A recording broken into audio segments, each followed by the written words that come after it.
Hello everybody, it's the moment you've been waiting for. Father You're Too Slow is here to show y'all how to make upper work.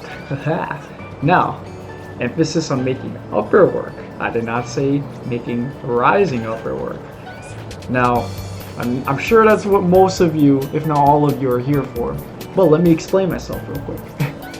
Rising upper can work in a lot of the characters. Not all characters, and I'll go into detail why, but I would say roughly half the cast you can definitely get rising upper one. However, it's very situational. The conditions vary depending on the character, and it's very input heavy. And I'll show you just about how to get it on everyone that it applies to, how you can practice it yourself, how you can figure out who it applies to and why it applies to them. And I'll show you everything else you want to know about Uair, because this episode is going to be the art of Uair, to where I'm going to explain why Uair works the way it is, how to get it to work, what you can do with it, when it's useful, etc. So without further ado, let's get started. Before I go into rising Uair, I want to explain one thing about Uair. First, it's hitbox wise, it's pretty much the same as Smash 4. And I'll show you a visualization right here of what the hitbox looks like. As you can see there, the hitbox for Uair 1 is pretty wide, and when it goes for Uair 2, it's really big, really disjointed, as you can see right there. So, if the hitbox is the same, why doesn't it work like Smash 4?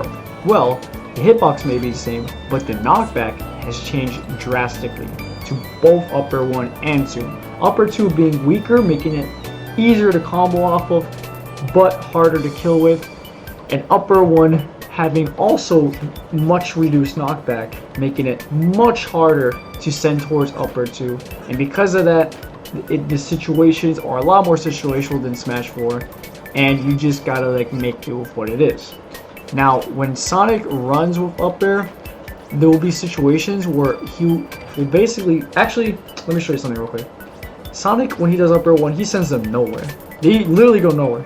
They go a few blocks up and that's it. And this happens every single time, no matter what you do. So because of this, if you're, let's say, running fast and you do Uair, you're going to go right past them after you do Uair, because they go nowhere. They just go up, and that's it. In some situations, they go down, but we'll go over that in another video. But a lot of the time, they'll just go nowhere, as you see there. So in order to get Uair to work, you want to position yourself to where you're moving at a speed that accommodates to where they're being launched and how fast they're going. And you want to make sure that when you hit them with Uair 1, they're being knocked just right into a position where you can hit them with Uair 2. See, if I'm doing nothing here, they're not going to be sent into Uair 2. If I run past them, they're not going to be sent to Uair 2. But if I just do just the right inputs to where I send him into my Uair 2, I can get him to go into it. Just like that. And I can do it pretty consistently because I taught myself, because I'm a genius. But let me explain to you guys how I figured it out myself and what you can do to make it consistently work on most of the casts, if not roughly half of it. So, with that being said, this is how you get rising Uair. So this is what you guys are here for. How do I land rising Uair on a character? Now, unfortunately, like I explained earlier, it isn't going to work on every single character in the game. However, it does work on a very large amount of characters. So now we're here for the part that we've all been waiting for. How do I get rising? Well, unfortunately, it doesn't work on every single character in the game, and it's just how it is. But it does work on a very large amount of the cast. I think about roughly half the cast, I would say myself. The conditions do vary between every single character, and there's different inputs for every character. Now on Lucina, for example, you can't just hold Uair, while when characters like, let's say, DK or Bowser, you can get it every single time.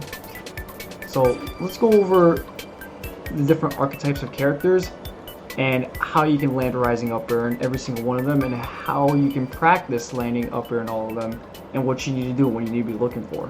But before I do that, let me explain how it works. First, when you do Uair 1, Uair 1 has been changed from Smash 4 to where the knockback is a lot less, for whatever reason, so it doesn't send into upper 2 most of the time, which is why the move doesn't work a lot of the time. In fact, it sends you almost nowhere, as you see right here. But the hitbox on up air is still exactly the same as Smash 4, and as I showed you earlier, the hitbox on up air is actually gigantic. It's big enough to where it's going to reach Sonic's, pretty much mouth, like right over there. So what you want to be aiming for is getting the opponent to land pretty much on Sonic's mouth, per se, when you hit them with upper 1. Now, no matter what, Sonic will always be in the same position when he does short hop up air, every single time. So when I do short hop up air, I'm always going to be here when upper 2 comes out, which is, as you can see right there, the second line. As you see right there, I put an arrow as a visualization. So what you want to do is you want to go check first to see if the character that you want to land upper on can reach that line. If you don't have a hurt box that reaches that line, short hop up air will not work on them when you do rising from the ground, as you see here. So every single time, the opponent has to land on that exact line right there. So let's see if Lucina can reach that line when you hit her. Let's give it a try. Now look closely. She reaches it with her arm right there, which means it will work on her. Now you just have to figure out how to position Sonic to get to where her arm is. Well, after practicing, I figured a way to get it consistently. The way I do it is that I'll hit Lucina and I'll aim for her head. After I hit her with up air, the first one, I'll then point my analog towards her head and then I'll hit her with up air. And that's how I get it on her consistently every single time. Now it won't work if I'm running her. You see the conditions change now. If I do it from a standing position, I can get it every single time, which becomes useful if you're trying to do it out of shield. You see it's right there. But when you run at her, it won't work that way. And the reason behind this is because the closer you are, the less far it sends the character. Let me show you right here.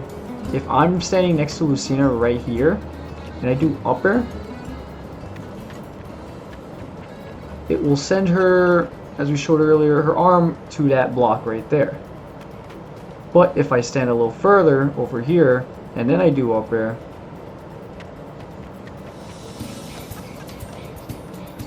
her arm goes a little over it, as you see right there. Just a little bit over it. But if I'm running into her, and I do up air,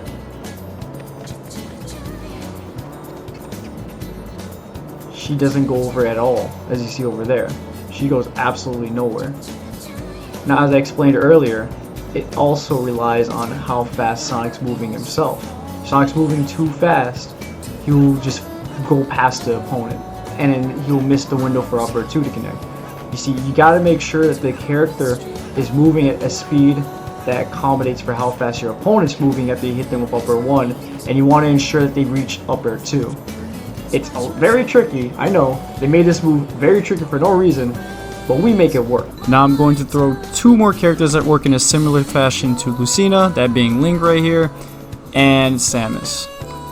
Also, as you'd imagine, it works exactly the same with Dark Samus, and where you're doing rising up air and then you're just aiming for their head. Now taller characters, per se like Bayonetta, who are pretty much hardly touching the line over there, you can get a lot more leeway with them. Hitbox shifting does matter. You know, despite the character being tall, you still might have trouble landing the second hit of up air. I'll show you an example in just a second. But as long as their hitbox doesn't shift too much where they're crouching after the first hit, you should be able to hit them. As you see here, when you hit her, she goes straight up, so it should be no problem. And she goes pretty far up, so in her situation, you can just run up and hit her with upper, no problem. So characters that are this tall, you can hit.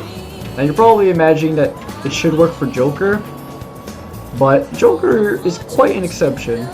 See here with Joker, if you were to do it as you would normally on the other taller characters, it won't work. But there are ways to make it work. As I showed you earlier, the closer you are, the less far he goes up. And if you do it close to Joker, he's not going to quite be where you want him to be. As you see here, he barely reaches the line with his hand. So you want to space yourself in a position where you hit him with the first hit of up air from a distance, and then you aim for that hand right there. You see, it's easier to do it from behind him, because when you hit him with up air, he extends his arm out that way. So, the further you hit him from, the further he extends his arm, and voila, that's how you hit him. You want to aim for the arm right there. As you see over here, he pushes his arm a little bit back, and then that way you're going to be able to hit him with the mouth. You can do it from his front. I've managed to get it, but it takes a lot more precision. As you see, like right there, it's a lot harder. You want to be in a position where you're aiming for his hand. You have to take advantage of every single body part that they have, because those are hurt boxes right there. When you see him extend his arm out there, you want to aim for it. And that, again, it's a lot harder. It's very situational. You're not going to consistently, be holding shield and be like, oh shit, he landed on my shield, let me up air him out of shield. It's these types of characters that you can do it out of shield, but it's a lot more situational, a lot more precise, that it takes a lot of practice, and you got to be aware of the situation. It's not too bad to do it out of shield and fail sometimes, because then, if you fail, they'll be in tumble and you can just like land and run away. So it's worth the try, but you gotta understand that it takes a lot of precision on certain characters, and you gotta understand every individual character and how they work, and you just have to run off muscle memory at that point. Robin, similar example to Joker. Pretty tall character, doesn't quite reach where you want him to reach if you don't space it properly. Space upper just right, and space upper just right, and his arm will barely go up there.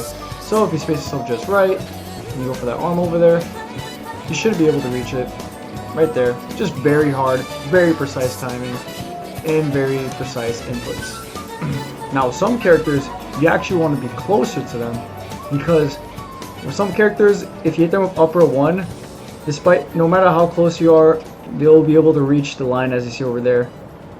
But if you do it from too far, they won't come close enough to you, so you won't be able to hit them with the second hit of up air, as you see over there. So a character as Uair, for example, you won't be able to hit him if you space it, but you don't want him to go higher. He already goes high enough after you do up air 1, no matter how close you are. So you want to be closer, and then you want to hold back a little. That's what I do versus him, because it sends him practically nowhere, and as you're running towards him, you're going to go past him, as you see there. So instead, you want to run towards him and then hold back so you don't go past him after the up air, and that way you're going to be able to get him with up air, rising up air, and you're going to go from upper 1 to upper 2. So some characters like Uair, to where upper 1 sends them to the line no matter how close you are, you want to make sure that you position yourself to where you're close enough to them to hit them, and that they're sent towards you. If they're not sent towards you, like I showed you earlier, you want to make sure that you're close enough to where you can hit them with up air 2. So basically, there are some exceptions, Uair being one of them, to where closer is actually better than being further, but with other characters that's not always the case. But this is one exception, like I was explaining. Now here's an example of Hitbox shifting. You see, Incineroar is also a pretty tall character, but when you hit him with the first hit of up air, he starts to crouch, and then he starts doing a little twirl and spins around a little bit. And because of this, he never reaches the line, which makes it impossible to do on him. So pay attention to that. Moving on to larger characters, let's start off with DK. Now, we're not going to do all the large characters, but we're going to show you DK, for example, because DK is the easiest one to do this. And because of that, as you see there, when I hit him with upper 1, his hurt box is pretty much already going past the line before he even goes airborne. And because of this, as long as you hold forward, you're going to get on him every single time. It's pretty sad, actually. You can almost never fail. You can even do it out of shield, as you see right there. And you can even hit him while he's laying on the ground. Like, it's pretty bad. The second you hit him, he just goes straight past the line. And it's also easy to land on large characters such as Ganon and Ridley. Now moving on to small characters, not all small characters are going to get hit by the first hit of up air. As you see right there, Pikachu is just too short. I'm never going to hit him. So rising up air is, again, impossible. So in this situation, instead of trying to go for rising up air, you just want to go for landing up air. And when you're doing landing up air, you want to aim for the second hit of up air. Now this doesn't mean that all short characters are immune to this, there are some exceptions. But you also got to keep in mind that a lot of short characters don't get set high enough to reach that second line over there. But regardless, when you're dealt with a short character like this, you just want to go for a landing up air. And that way you're still going to be able to get the combo. It's just going to take a little longer to hit him with it, because instead of going for an immediate frame 3 jump call into a frame 5 option, you're going to have to jump and then descend a little before you go for the aerial.